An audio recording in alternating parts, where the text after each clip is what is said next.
Greetings.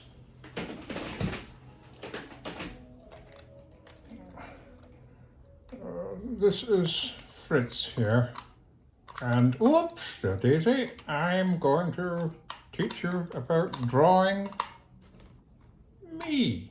Yes, it's time you learnt from the master himself. So, there you are, Fritz. What is the subject today, Fritz? Well,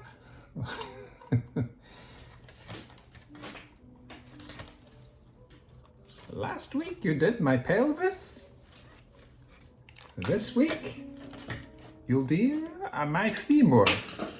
Oh, your femur, really? Yes, the largest bone in the body. The femur, in fact, is a remarkable bone.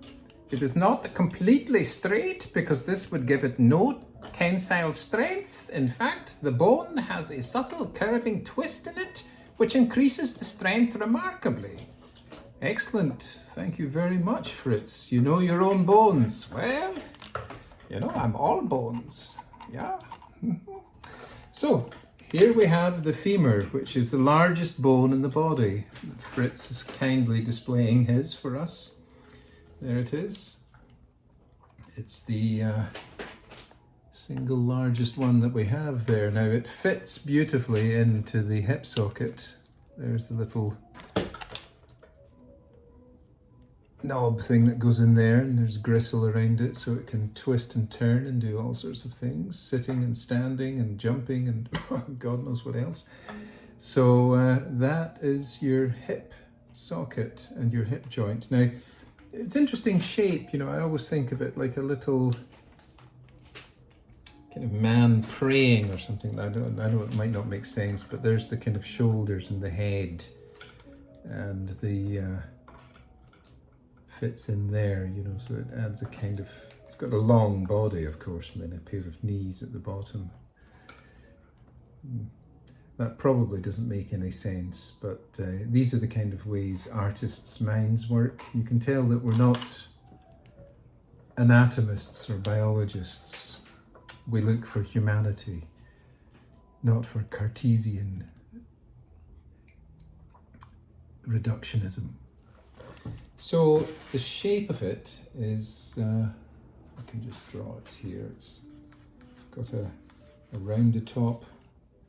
Actually, this is kind of tricky. I'm going to have to set you down, Fritz. Okay, I've done enough work anyway, yeah? See you later, alligator. Okay, you lie down there, Fritz, and control yourself. Yes. He's down. Sorry about the camera, but I'm trying to do the drawing, and there, you can see his bone where he's sitting. I'm trying to do the drawing and also let you see what's happening.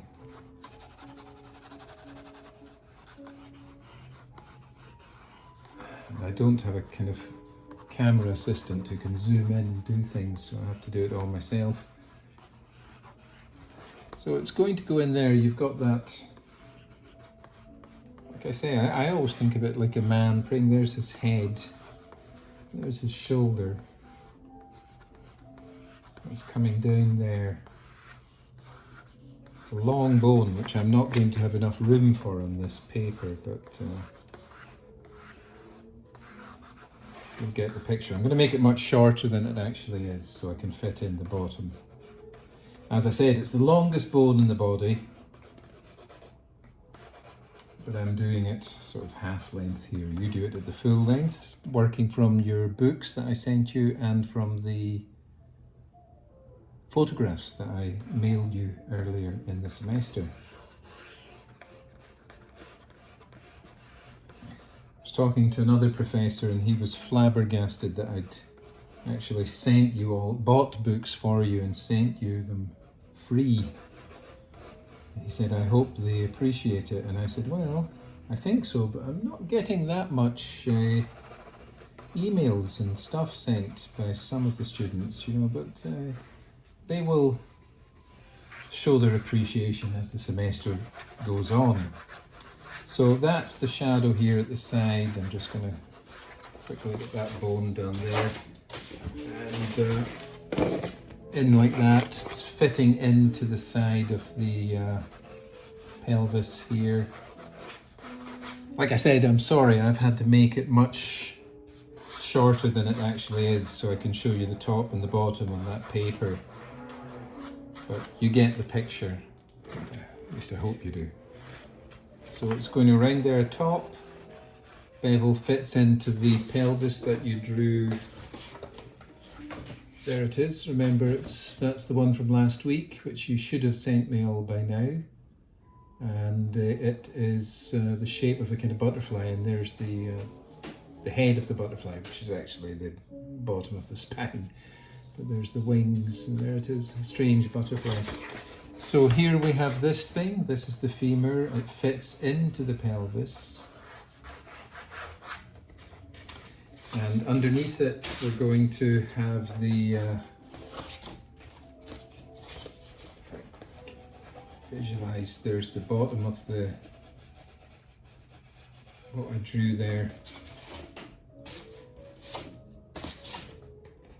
Yeah, so that will fit in, and there's two bones here. There's the longer bone, and then behind it there's a smaller bone. Let me get Fritz out again. Whoops. There it is, you can see that structure. That gives the ability to twist that leg around and do things with it. That the extra bone gives it that mobility. So that's the purpose of that. Gives it an extra ability of movement. So you've got those two there, thin bone and the thicker bone.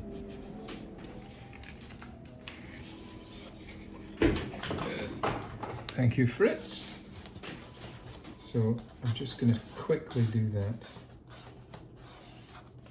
Here we are. So there's the thicker bone here.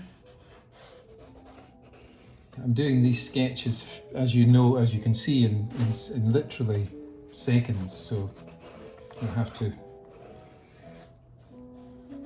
bear with them. So that's the other smaller bone behind it. And there's the bottom. We're going to leave the foot just now because that would take me ages to talk about it. It's got so many bones in it. I think when you're drawing the foot, it's better not to get too obsessive about it. You know, just be aware that it's got lots of bones. It's got lots of bones, and that you can kind of waffle it around, you know, so that it looks like a skeleton's foot without doing every single bone, because it'll drive you insane.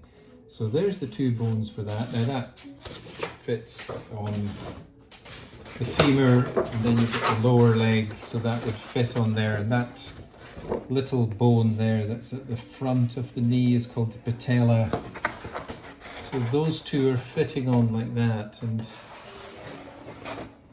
that's making any sense, that's going to form the whole leg. And that's all I'm wanting you to do this week, is study that, use your Albinus on Anatomy book, hello again, and use your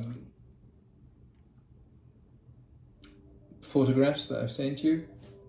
Do your best. Email me or text me, and please do it regularly. I need to hear from you, and I need to know how you're getting on. I know that the skeleton is quite a kind of labour, but once it's done, you'll be free to get in and do your own things, and you will have learnt things. You'll have learnt patience, you'll have learnt not to panic, and you'll have learnt how to just take your time and build it up, which is what we're doing with this. If you're going to paint, try and get the art box from Blick, Harlem. I've already told you about it. It's $42, normal price $120. Good bargain, well worth it. It's got 2 canvases, professional brushes, and professional Blick acrylic paint. Now you don't have to use that, you can use whatever you want. If you want to use pastels, if you want to use watercolours, if you want to use coloured pencils, whatever you want. And If you're a person who works slowly, that's good. If you're a person who works fast, then you'll just do more works for the end of the finals. So that's how we'll let it pattern up. But this week's exercise is just looking at the leg, the bones of the leg, based on the books that I've sent you and based on the photographs that I sent you earlier in the semester. So I won't keep going on. Oh, by the way, I did manage to master that sharpener. I don't know if I showed you this last week, but I bought a ridiculously expensive little sharpener and I've learnt how to do it, and it does seem to be quite good, but I really, if it was on Amazon, I'd probably be returning it, but I got it sent from England. So it works though, and God, I'm saying it works, and I'm not. Here we are, wrong way round. It works, and I think it's good for sharpening without breaking the points. But probably an expenditure that I shouldn't have done, but probably bored, locked down with the coronavirus and just buying some random things, thinking they'd be marvellous. Anyway, that's it for now. Talk to you later. Wishing you a wonderful week. Bye for now. Professor Scott. Enjoy your experiments and send them in to me by the 6th of October by text or email. Tuesday, the 6th of October.